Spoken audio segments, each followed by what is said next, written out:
ক্ষমা চাওয়াটা দুইভাবে হয়ে থাকে, জিহ্বার মাধ্যমে ক্ষমা চাওয়া এবং অন্তরের মাধ্যমে ক্ষমা চাওয়া। মানুষ সাধারণত নিজের পক্ষে যুক্তি দিয়ে থাকে। আমি যদি কোনো কারণে আপনার সমালোচনা করি, যেমন ধরুন কাউকে বললাম, এই যে আমি আপনাকে অমুক অমুক কথা বলতে শুনেছি, সে তাৎক্ষণিক হয়তো বলে উঠবে, এক্সকিউজ মি, আমি এমনটা বোঝাতে চাইনি, আপনি তো পুরো ঘটনাটা জানেনই না। আপনি সাথে সাথে নিজের পক্ষে যুক্তি দিতে শুরু করেন, আত্মরক্ষামূলক হয়ে ওঠেন। বালিল ইনসানু আলা নাফসিহি বাসীরা ওয়ালাউ আলকা মাআযিরা। মানুষ নিজের সম্পর্কে সুধারণা পোষণ করে, তারা প্রচুর অজুহাত দেখায়।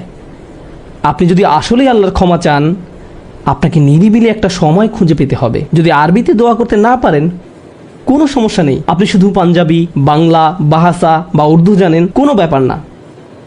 আপনি আপনার নিজস্ব ভাষাতেই আল্লাহর সাথে কথা বলুন, আন্তরিকতার সাথে আপনার অপরাধগুলো স্বীকার করুন, কোনো অজুহাত দেখাবেন না। এরকমটা করতে পারা আসলেই কঠিন, কারণ আয়নার সামনে দাঁড়িয়েও আমরা নিজের সাথে মিথ্যে কথা বলি, নিজেকে এভাবে প্রবোধ দেই, আমি আসলে অত খারাপ না, আমি যা যা করেছি তার কারণ আছে। যখন আপনি আল্লাহর সামনে দাঁড়াবেন, নিজের কাজের বৈধতা দেওয়ার কথা ভুলে যান।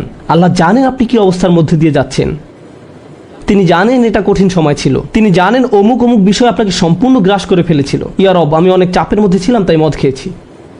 তিনি আপনার সবগুলো অজুহাত সম্পর্কে আপনার চেয়ে ভালোভাবে জানেন।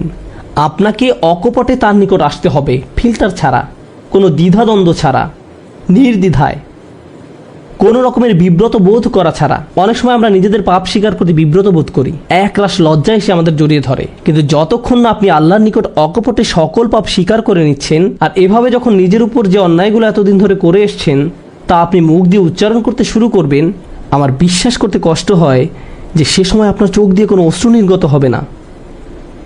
একজন মানুষের পক্ষে এটা অসম্ভব যে সে আল্লাহর সামনে এভাবে নিজেকে খোলাখুলি উপস্থাপন করবে আর তার চোখ দিয়ে কোনো অশ্রু বের হবে না, কারণ এটা দুর্বলতা প্রকাশের সময়। দুনিয়ার সামনে আমরা সাধারণত নিজেকে শক্তিশালী, আত্মবিশ্বাসী এবং দিব্যি সুস্থ হিসাবে উপস্থাপন করি। সবাই আমাদের দেখে মনে করে সবকিছু ঠিক আছে, কিন্তু ভেতরে ভেতরে যে আমি বহু সমস্যায় জর্জরিত তা একমাত্র আল্লাহ জানেন। আপনাকে সকল জড়তা কেটে তার নিকট সম্পূর্ণ খোলাখুলিভাবে নিজেকে উপস্থাপন করতে হবে, আর কেবল তখনই আপনি আল্লাহর নিকট ক্ষমা চাওয়ার অবস্থানে যেতে পারবেন। তারপর সিজদায় গিয়ে কাঁদতে থাকুন।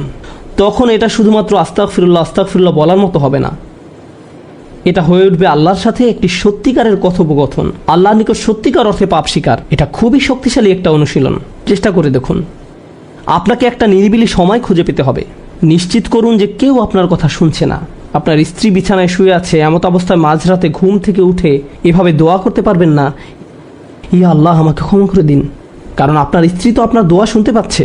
এভাবে করাটা নিষিদ্ধ নয়, কিন্তু একা একা দোয়া করা আপনার জন্য ভালো হবে। মোট কথা, নির্জন কোনো জায়গা খুঁজে বের করুন যেখানে আপনি একান্তে আল্লাহর সাথে কথা বলতে পারবেন। যদি আপনি এক গাদা আরবি দোয়া মুখস্থ করেন যার অর্থও আপনি জানেন না, আর বিড়বিড় করে সেগুলো উচ্চারণ করতে থাকেন,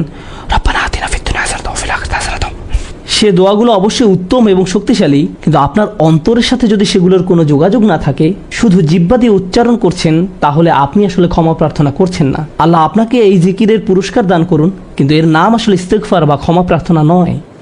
ইস্তেগফার অন্য কিছু। যখন আপনার চক্ষু খুলে অশ্রু নির্গত হতে শুরু করে, তখন আকাশের দরজা খুলে যায়, তখনই সেটা খুলবে। এই দুইটার মাঝে একটা কানেকশন আছে। أعوذ بالله من الشيطان الرجيم. بسم الله الرحمن الرحيم. الحمد لله رب العالمين. الرحمن الرحيم. مالك يوم الدين.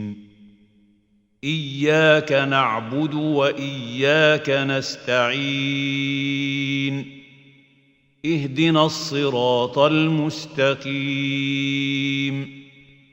صراط الذين أنعمت عليهم غير المغضوب عليهم ولا الضالين.